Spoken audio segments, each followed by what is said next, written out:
Cette femme riche engage une domestique sans savoir que c'est sa fille qu'elle avait abandonnée. Les jours s'écoulaient lentement, comme un fil tendu entre deux mondes, celui d'Ijeoma, bâti sur le contrôle et le silence, et celui que Chidinma semblait amener avec elle, doux et discret, mais chargé d'un parfum ancien. Un parfum que la femme d'affaires n'arrivait pas à nommer. Chidinma s'était adaptée avec une facilité presque dérangeante. En quelques semaines à peine, elle connaissait la maison mieux que n'importe quel domestique avant elle. Elle savait à quelle heure Ijeoma aimait boire son café, comment elle rangeait ses dossiers, dans quel ordre elle plaçait ses bijoux dans le dressing, et même la température exacte qu'elle supportait dans sa chambre. Elle ne parlait pas beaucoup, mais elle observait tout, avec une attention silencieuse, presque comme si elle avait déjà vécu là. Ijeoma, qui d'ordinaire gardait une distance ferme avec ses employés, se surprenait à se sentir bien dans sa présence. Un matin, elle l'a surpris en train de préparer le petit déjeuner avec une délicatesse qui rappelait les gestes d'une mère avec son enfant. Elle resta immobile quelques secondes, simplement à la regarder. Elle-même n'avait jamais laissé personne approcher aussi près de son intimité domestique. Mais avec Chidinma, les barrières semblaient s'effriter toutes seules. Peu à peu, elle commença à lui confier des tâches que personne n'avait jamais eues. Ranger ses vêtements personnels, organiser ses soirées, choisir les bijoux qu'elle porterait pour ses réunions importantes. Ce n'était plus seulement une employée. C'était une présence. Une ombre douce et silencieuse dans une maison qui avait toujours été froide. Et pourtant, cette proximité faisait naître en elle une étrange angoisse.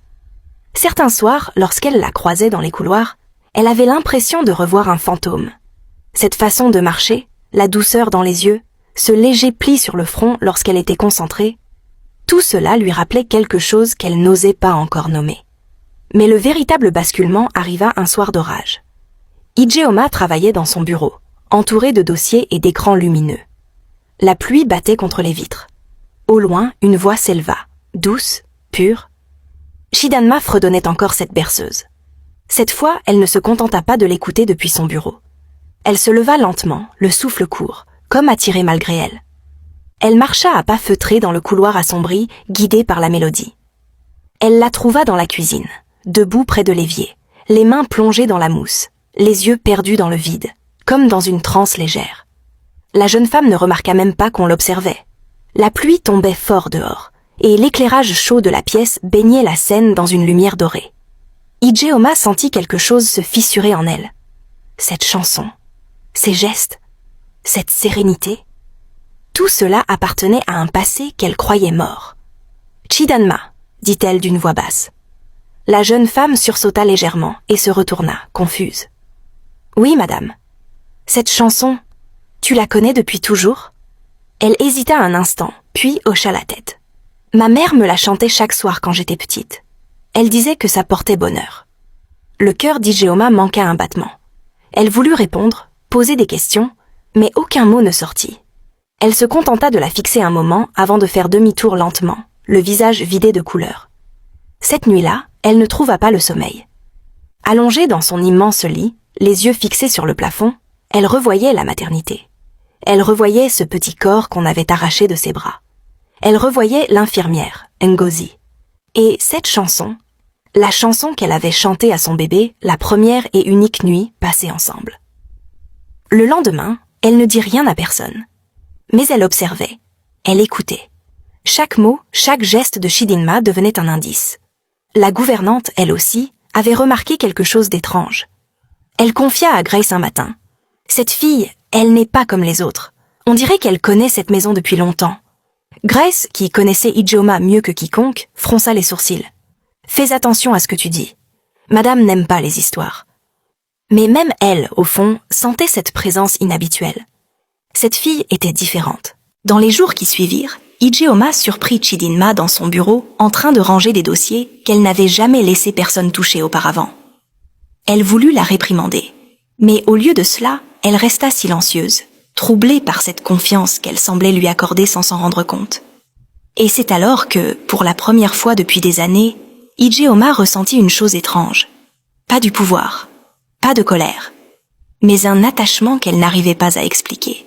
Un lien invisible semblait s'être tissé entre elles. Et plus les jours passaient, plus ce lien se resserrait. Doucement, dangereusement. Les nuits d'Ijeoma devinrent de plus en plus agitées. Elle, qui avait toujours dormi d'un sommeil rigide et silencieux, se réveillait désormais en sursaut, le souffle court, les draps trempés de sueur. Dans ses rêves, le passé revenait comme une vague qu'on avait tenté de contenir trop longtemps. Elle revoyait cette chambre d'hôpital aux murs blancs, l'odeur des médicaments, les cris étouffés. Elle revoyait son propre visage, plus jeune, inondé de larmes, et cette vieille infirmière qui emportait son bébé dans une couverture bleue. Elle voulait courir, hurler, s'accrocher à cette petite vie qu'on lui arrachait, mais ses jambes refusèrent d'avancer. Le couloir semblait interminable. Et au loin, dans ce rêve oppressant, elle entendait toujours cette même berceuse, la voix douce d'une jeune mère pour son enfant. Sa voix. Elle se réveillait souvent en sursaut, la poitrine serrée, comme si quelqu'un venait de lui voler l'air. Et chaque fois, sans qu'elle sache pourquoi, Chidinma apparaissait dans son esprit. Une nuit, alors qu'elle se redressait dans le noir, elle aperçut une silhouette dans l'ombre du couloir.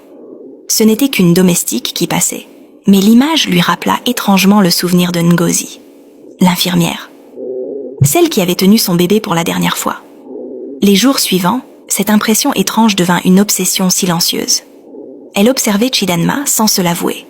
Elle cherchait des signes, des détails qui pourraient la rassurer, ou au contraire confirmer cette pensée folle qui s'enracinait dans son esprit. Un après-midi, alors qu'elle rentrait d'une réunion importante, la gouvernante vint discrètement frapper à la porte de son bureau. « Madame, je crois que vous devriez voir ceci. » Elle tenait dans sa main un petit médaillon doré, usé par le temps. Je l'ai trouvé dans la valise de la jeune fille, en rangeant ses affaires. Je pense que c'est important. Ijeoma prit l'objet dans ses doigts les tremblants. Au moment où elle sentit le métal froid dans sa paume, son cœur se figea. Elle n'avait pas besoin de l'ouvrir pour savoir. Elle connaissait ce médaillon.